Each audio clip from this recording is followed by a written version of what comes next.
ஆண்டவரும் இரட்சகருமாகிய இயேசு கிறிஸ்துவின் இனிய நாமத்தில் யாவருக்கும் அன்பின் வாழ்த்துக்களை தெரிவித்துக் கொள்கிறேன். அருமையான தேவ பிள்ளைகளே, புதிய நாள், புதிய நம்பிக்கை, new day, new hope daily devotion மூலமாய் இந்த நாளில் கூட உங்களை சந்திப்பில் நான் மிகுந்த மகிழ்ச்சி அடைகிறேன். அல்லேலூயா. இன்றைக்கு கூட கர்த்தர் நமக்கு கொடுக்கிற வார்த்தை என்ன? எபிரேயர் நிருபம் 11ஆம் அதிகாரம் 6வது வசனத்தை கூட வாசிக்க கேட்போம். விசுவாசம் இல்லாமல் தேவனுக்கு பிரியமாய் இருப்பது கூடாத காரியம். ஏனென்றால் தேவனிடத்தில் சேருகிறவர் அவர் உண்டு என்றும் அவர் தம்மை தேடுகிறவர்களுக்கு பலன் அளிக்கிறார் என்றும் விசுவாசிக்க வேண்டும். தேவனுடைய கிறிஸ்துவ வாழ்க்கையே அஸ்திமரமே எதுன்னு பார்த்தீங்கன்னா விசுவாசம் தான். விசுவாசத்தில் தான் நாம் வாழுகிறோம், விசுவாசத்தில் தான் நாம் தேவனை தரிசிக்கிறோம், விசுவாசத்தில் நாம் ரட்சிக்கப்பட்டிருக்கிறோம், விசுவாசத்தினால்தான் நாம் ஆண்டுடைய பிள்ளைகளாய் நாம் காணப்படுகிறோம். ஆமே. அதனால தான் இங்கே வசனம் அழகாக சொல்லப்பட்டிருக்கு, விசுவாசம் இல்லாமல் தேவனுக்கு பிரியமாக இருப்பது கூடாத காரியமா. அப்போ நான் ஆண்டவரை பிரியப்படுத்தணும்னா, ஆண்டவருக்கு பிரியமாய் நான் வாழ்கிறேன் என்று சொல்வேனால் நான் விசுவாசத்தில் இருக்கணும். ஹல்லேலூயா. ஃபெய்த் இந்த தேவ பிள்ளைகளை நாம் அறிந்திருக்கிறோம். இன்றைக்கி ஆண்டவர் கொடுக்குற வார்த்தை என்னன்னா, விசுவாசம் இல்லாமல் எனக்கு நீ பிரியமாக இருக்க முடியாது. ஏன்? அதுக்கு ரீசன் சொல்கிறாரு. ஏனென்றால் தேவனிடத்தில் சேருகிறவன் அவர் உண்டென்றும் அவர் தம்மை தேடுவதற்கு பலன் அளிக்கிறார் என்றும் விசுவாசிக்க வேண்டுமா. நாம் ஆண்டவரை விசுவாசிக்கிறேன்னா, ஆண்டவரை தேடுறேன்னா, அவர் என் ரட்சகர், அவர் என் மெய்ப்பர், அவர் தான் எனக்கு ஆமென் தெய்வம் அப்படின்னு சொல்லி அவரை நம்பும் போது, விசுவாசிக்கும் போது என்ன நடக்கிறதா?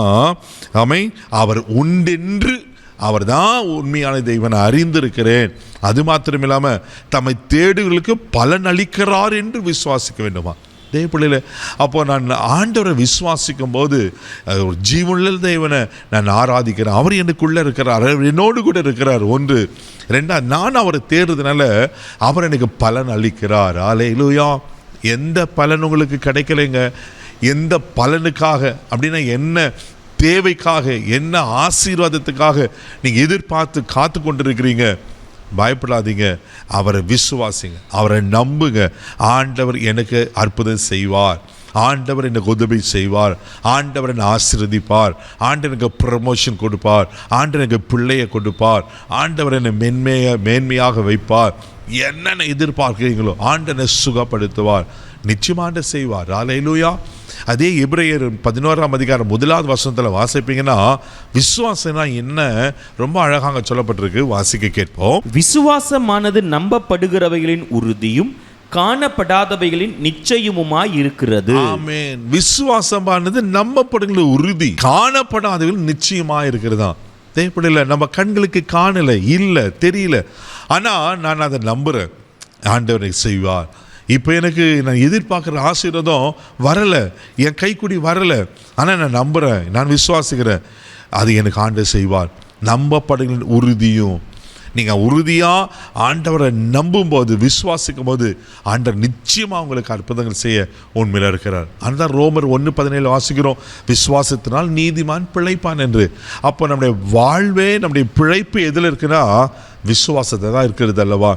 அதே யோவான் 11:40 வாசிக்கும் போது, நீ விசுவாசித்தான் தேவ மகிமை காண்பாய் என்று ஆண்டவர் மார்த்தாள் மரியாளுக்கு சொல்லுவார் அல்லவா. தேவ பிள்ளையில அந்த விசுவாசத்தினால தான் மரித்து போன லாசருவையும் கர்த்தர் உயிரோடு எழுப்பினார் அல்லவா. உங்கள் வாழ்க்கையில் அந்த விசுவாசம் விட்டுறாதீங்க. விசுவாசத்துக்கு விரோதமாக பிசாசு போராடுமா, நம்மளுக்கு பல விதமான சோதனைகள் வரும். ஆனால் நீங்கள் ஆண்டவரை சார்ந்து நம்பும் போது நீங்கள் எதிர்பார்க்கிற பலனை கர்த்தர் உங்களுக்கு கொடுக்க உண்மையில் இருக்கிறார். விசுவாச பட்டியலில் எத்தனை பேர் காணப்படுகிறாங்க. விசுவாசத்தினால ஆபிரகாம் சரீரம் செத்து போனதும் எண்ணாமல் ஆமென் வயது சென்ற சமயத்திலும் கர்த்தர் வாக்குத்தத்தம் பண்ணி பிள்ளையை பெற்றெடுத்தார் அல்லவா. உங்கள் வாழ்க்கையில் நிச்சயமாக அற்புதம் செய்வார். சோர்ந்து போகாதீங்க, ஆண்டவரை விசுவாசிங்க.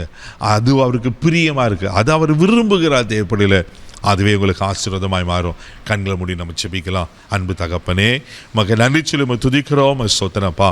ஆண்டவரே, விசுவாசம் இல்லாமல் தேவனுக்கு பிரியமாக இருப்பது கூடாத காரியம் சொல்லி ஆண்டவரே தம்மை தேடலுக்கார பலன் அளிக்கிறார் என்று வாக்கு பண்ணியிருக்கிறீங்கப்பா. ஆண்டவரே, நாங்கள் உங்களை விசுவாசிக்கிறோம், உங்களை நம்புகிறோம். ஆண்டவரே, என்ன பலனை எதிர்பார்க்கிறார்களோ இன்றைக்கு இயேசுவின் நாமத்தில் கைக்குடி வருவதாக நான் ஜெபம் பண்ணுறப்பா. கைக்குடி வரட்டும். நீங்கள் அற்புதங்களை செய்ய காய் ஸ்தோத்திரம், இல்லை ஆசீர்வதிக்கிற காய் ஸ்தோத்திரம். இந்த நாள் முழுதும் உங்கள் தெய்வீக பாதுகாப்புக்கு ஒப்பு கொடுக்குறேன். இயேசுவின் மூலம் ஜெபம் பிதாவே, ஆமென். அவர் உங்களுக்கு பலன் கொடுத்துட்டாரு. தைரியமாக போங்க. God plus.